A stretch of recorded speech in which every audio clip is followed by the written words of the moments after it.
ఇక్కడికి విచ్చేసినటువంటి ఆహ్వానితులకు, వేదికను అలంకరించిన అతిథులకు వందనం, శుభాభివందనం.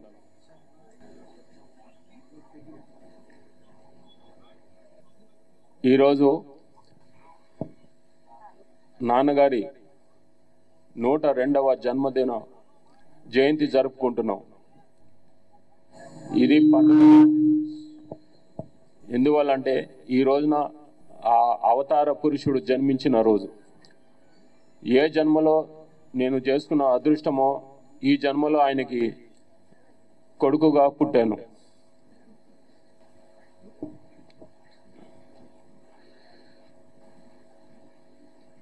ఇక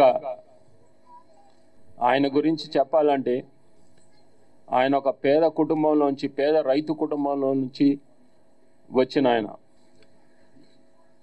ఆయన కృషితో అంచెలంచెలుగా ఎదిగి ఒక రాష్ట్రానికి ముఖ్యమంత్రిగా అవతరించారు. ఆయన నమ్మిన సిద్ధాంతం ఒకటే, కృషితో నాస్తి దుర్భిక్షం. ఆయన చిత్రసీమలో ఉండగా ఎన్నో విభిన్నమైన పాత్రలు పోషించారు ఆయన. అలాగే చిత్రరంగంలో ఉంటూ సమాజ సేవ చేశారు.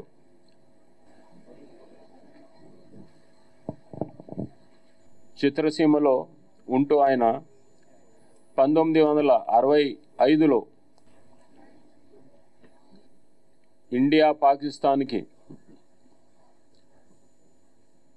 జరిగిన యుద్ధం అప్పుడు ఆయన మన జవాన్లు కోసం ఆయన జోలి పట్టారు. ఆయన మొత్తం యావత్ తెలుగు సినిమా ఇండస్ట్రీని ఆయనతో పాటు తీసుకెళ్ళి ఊరూరా తిరిగి ఆ రోజున 8 లక్షల రూపాయలు మన ప్రధానమంత్రి శ్రీ లాల్ బహదూర్ శాస్త్రి గారికి ఇవ్వటం జరిగింది. అలాగే రాయలసీమ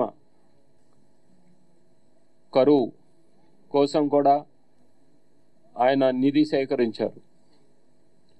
అలాగే దివిసీమలో ఉప్పెన వచ్చినప్పుడు మళ్ళీ మొత్తం తెలుగు చలనచిత్ర ఇండస్ట్రీని బాబాయ్ అక్కినేని నాగేశ్వరరావు గారితో పాటు ఊరూరా తిరిగి నిధులు సేకరించి ప్రజల్ని ఆదుకున్నారు. ఆయనకి సమాజ సేవ అంటే మహా ఇష్టం. అలాగే ఆయన రాజకీయ రంగంలోకి వచ్చిన తర్వాత కూడా ఎన్నో పెను మార్పులు తీసుకొచ్చారు. ఆయన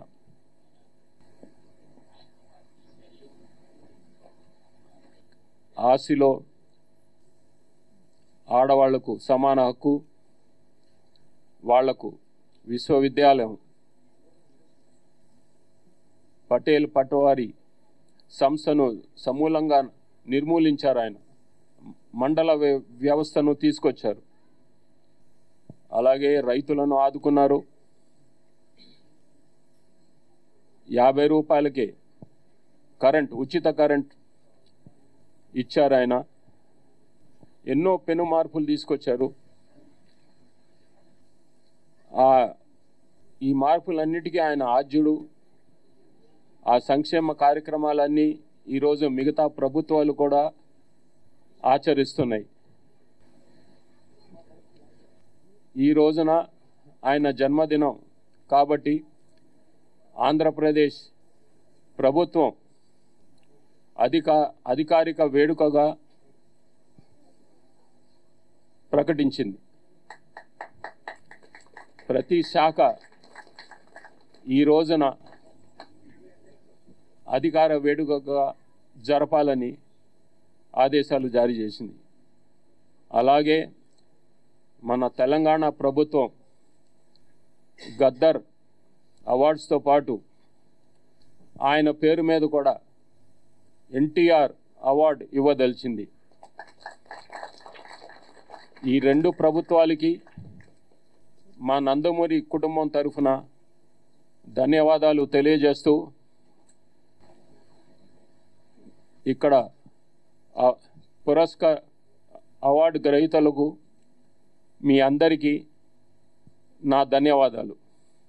జై ఎన్టీఆర్, జై హింద్. నిర్వహించిన బోన గారికి, వారి తండ్రి గారి ఆశయాలను ముందుకు నడిపిస్తూ ఈ కార్యక్రమం నిర్వహించినందుకు వారికి నా ధన్యవాదాలు.